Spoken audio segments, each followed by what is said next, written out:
Hi guys, quick little tutorial here to help you with some of the DVD covers that you're making for the assignment. Now, the reason I'm showing you this is because you're making a brand new movie that doesn't exist. You're going to have to get actors from somewhere, and the likelihood is you're going to be pulling them from production stills or other DVD covers and things like that.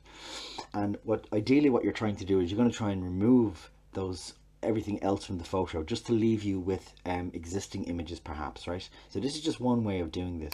Now this is an image that I took donkeys years ago. It's a big dragonfly sitting on the porch of a hotel window. But anyway, this is just to show you how this works, right? Now it's very straightforward. The first thing you do is you go on up here and you just choose your basic lasso tool. Now I know normally I choose the polygon for what I'm doing, but with this one the lasso is fine. So all you do is you press and hold and you just very loosely, don't overlap the actual image itself. You want to remove all the pieces that aren't required. So I'm going to go around the shadow of the wing because we don't want that. Now this isn't perfect, but to be honest, I chose this because it's a particularly difficult image, which isn't easy to cut out. So that's why I'm doing this. Now we just go in and get as much of it as you can. There you go. Okay, now I've selected that at the moment, right? So you see there's an awful lot of things going on there. You've got the blue stone that's near you, the blue stone in the distance that's blurred, and then you have this kind of gravelly piece here. So it's going to be difficult to pull that out manually if you were doing it using the clone tool or anything like that.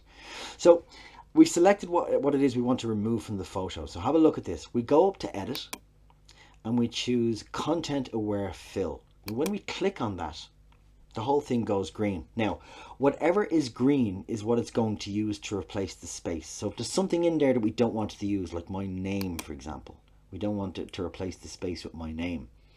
So I'm going to take that out. So it basically is going to use this piece here to replace that, and this piece here to replace that. And God only knows how long it's going to be.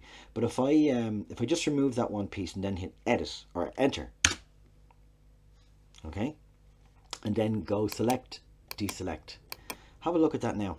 That's not bad considering. Now I wasn't being particularly careful with that, and I just kind of randomly dragged the lasso tool around it, but that's kind of okay. Give that a go with a couple of your images and see. That's very good for removing things from photographs. So if you have a photograph, let's say you want to use if there's someone in the way, or there's a car in the way or something like that, and you want to remove something from that. So if it's perfect other than there being something in the image that you don't want, that's a very good tool to use. So try that on a few images and just see how it works for you. Any problems as usual, just let me know.